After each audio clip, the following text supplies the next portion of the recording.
Có súng không? Ê, có súng không? Ê, mày bả mày chứ. Mày mày kia. Tao chưa có đứa nào chưa. Quay gì trong mặt chứ đó.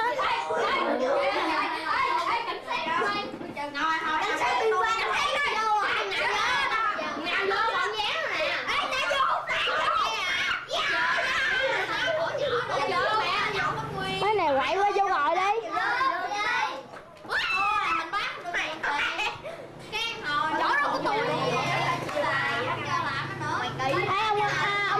Ông có Vicon không? Ông có nhiều tôi có lên. Nhớ hôm nay ông đãi 2 bài hát con bài một à. 2 bài.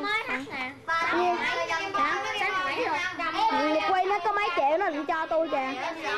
Nó mới cho tôi thẻ đổi tên nè. Vậy hả? Ông đổi tên thành tên gì? Chưa đổi nữa để dành nữa.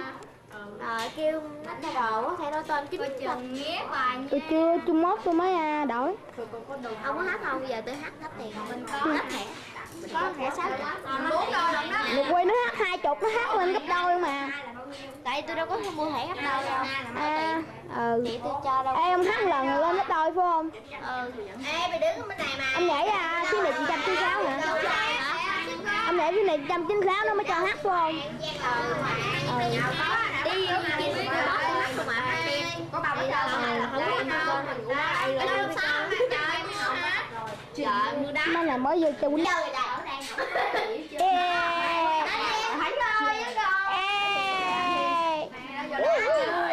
Bộ chơi vậy đó. Chơi vậy nội ơi.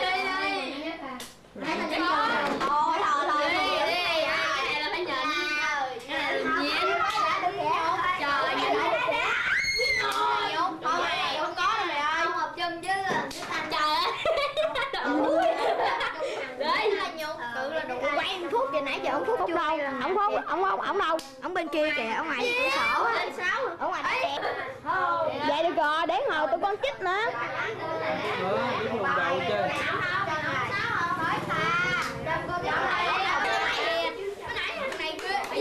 Tôi có nuôi nè, muốn không? Cái máy tôi có nuôi mày. Ông chơi máy nhiêu? Ông chơi máy nhiêu? Tôi chơi máy hình con chuột á, chuột màu hồng. Máy đó hả?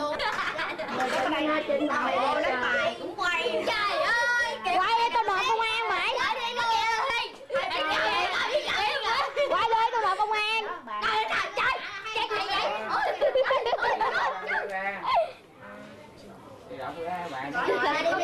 Bằng chứng nha, bằng chứng nha. Bằng chứng rồi nha. Tăng chứng đàng hoàng luôn. Gà có tiền chứng vật chứng không?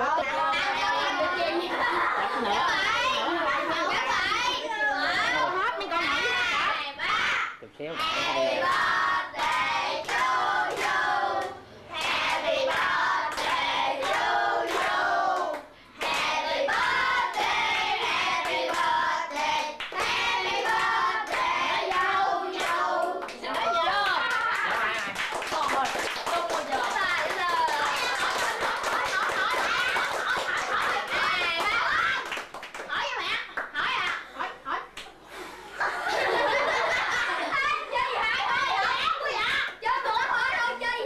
Đưa cái mỏ vô chụp đổi cái thì kia chân. Vô mỏ lại đi ta.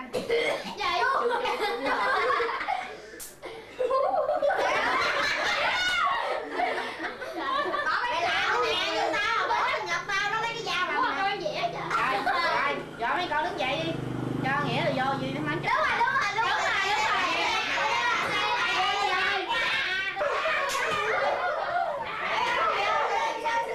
Cừ nha.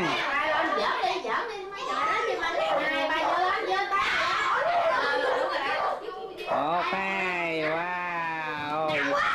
dính chí rồi, chí dữ rồi. Nữa nè, bơi nữa nè. Càng chút. Rút lại á, Viên á.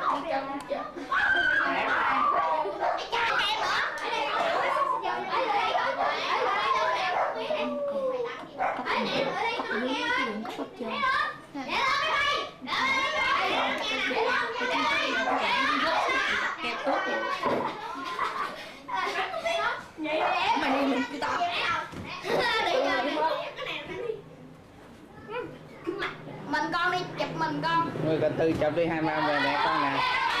Hả? Ủa? Mình con Tư chụp đi. Bỏ bơi này là sao? Bỏ nha. Hả? Nhấn vô nó. Nhấn vô nó đi. Rồi nhấn cái bôi đó đâu? Trời ơi, nhấn vô cái mình lát đó. Chấm bôi vậy đây chứ.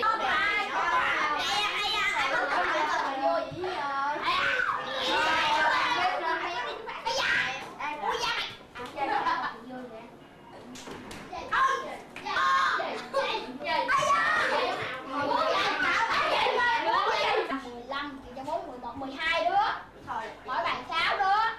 Học con luôn là 12 đó. Vậy hả? Rồi mà sao đứa cho ăn đi. Ui da. Ê Quốc, mấy mình vô ngồi chung. Mình ngồi ở đây, mình ngồi đó. Tao với Quốc ngồi ở đây. Ok mọi người. Một bạn ra vậy không ngỡ luôn á.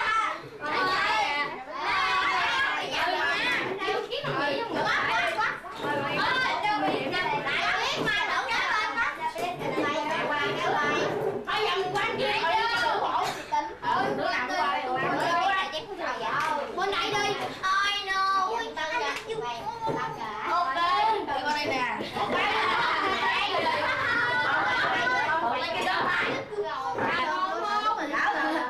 Uống không đi nè. Lấy ống hút này hả?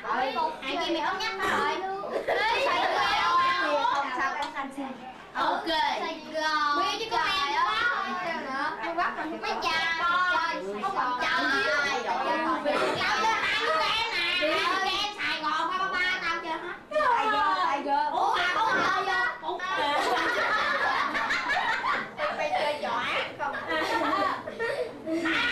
Chơi trước nhá. Ngăn dạ. Tao hay chuột. Mày chết đi không? Nè, nói được nói chứ hả? Ủa mấy hả? Mày ăn chứ mà cái chén đây mày. Đây ta đi cho. Nè trứng không? Quất hay trứng không? Hồi nhậm cái này luôn đi. Mày biết thèm tay đừng đổ nước nha. Tới trên đổ đi nha. Uống bia. Không phải uống trứng không mày. Lấy nè. Con cái này nó uống ra rồi. Ơi nè. Họ đưa cho tao về đây. Đây chắc không phải Các con với vài cái kẹo đây đây. Trời sao luôn. Đồng hai cái cabin chưa con gì nè. Nhà có hai cái bao ly, cái nhỏ cái đó. Hai cây hồi đó ông thằng ăn tiền hai cái đó, hai cây nhỏ nhỏ quá mới lấy đồ, mấy con già cắt. Một cái này. Thì con mình đem một cái áo một thôi. 4 lon đó không cái mà nước ít. Chưa làm đua. Con còn hai cho cabin đó. Mày có để không? Ê con một ba chưa? Có giảm chứ. Con ba gì mày? Con ba gì? Của tôi pin. Hả? Cái này giảm đúng quá nè. Những pin hả vậy? Ba mươi tư lên chảnh. Cái mà nó cần xong rồi. Đây. Gì? Mở ra. Mày có đi không? Rồi, coi cậu xuống dưới này nè. Trời, đứa nào không thấy. Trời, hầu như đứa nào cũng đặt chưa nữa là khác. Con có cái đó. Cái gì? Cái đó lập kìa. Đâu áo. Đâu rồi? Nhắm rồi, cũng chịu luôn. Họ tao Cái tên đó. dài mày. Cái mày có không? Cái này em đồ ăn này. Biết. Có không Quốc? Cái vậy? Có không? Em có cái đầu nữa. Nó hỏi chuyện trên trời với đó. Có không? Tao đổ để bài ra mà mày ăn như tụng không? Thôi cái này mày chơi tao rồi. Mà tôi ập bả đi cà bự. Áo bố, ập bả ổng đi cà tí ổng đi cà. Tụi nó hỏi. Đây. Dạ, anh Nhật im lặng nó cũng vui nữa. Im. Biết mà. Bởi vì không Thấy thấy được nhà tao hao Quốc bầm bánh nhã cho. làm gì hả bơm hả? Còn đưa cho con có 7 cái dài. Ăn gạo biết ăn gạo đây ăn gạo vàng.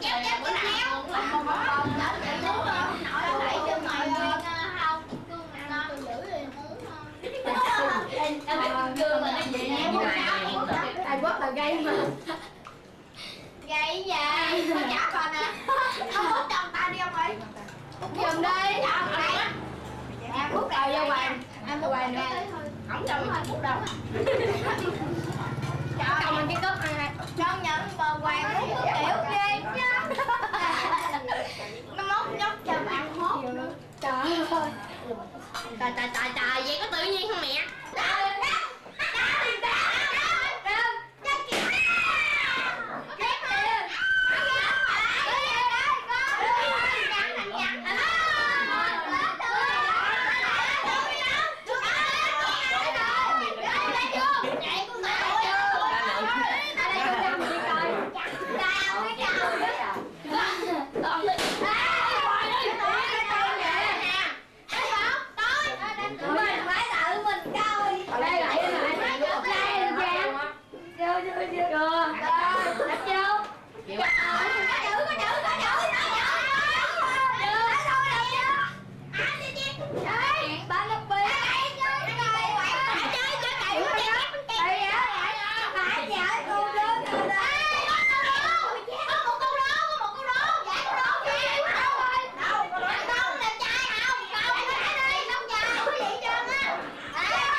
Về thì cởi áo Chị ác này chơi ác. Chị nhỏ thôi kìa.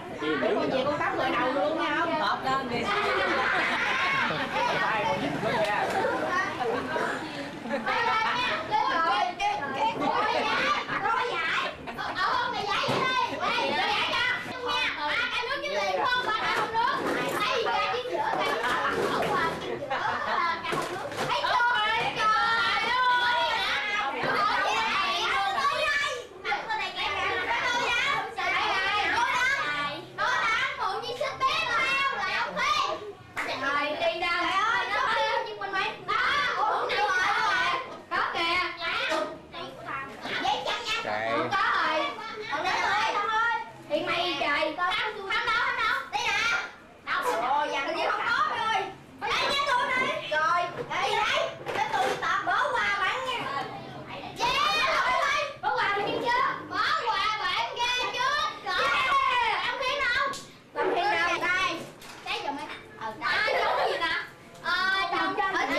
Cái đồng hồ á. Ê, đợi nước này cưng. Biết tôi tặng gì không? Thi cỡ kìa. Mày tặng cái gì? Mình thua. Anh, trước đi, Trung Hoa tao chơi anh luôn á. Cái trước nha, Trung Hoa tôi có đặc biệt cái nhà, có hai đặc biệt cái nhà. Quà này có cái gì? Không, nhìn nhau con nữa mà. Biết rồi. Làm ăn quơi, con chó con quơi. Nó mạnh ghê. Trang qua. Mở ra để. Chưa tới đây. Con chó. Chó làm gì vậy? Con cái con. Con.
để cái vàng đó.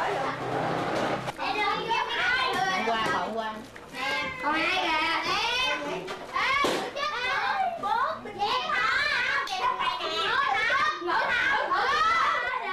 Ui trời ơi.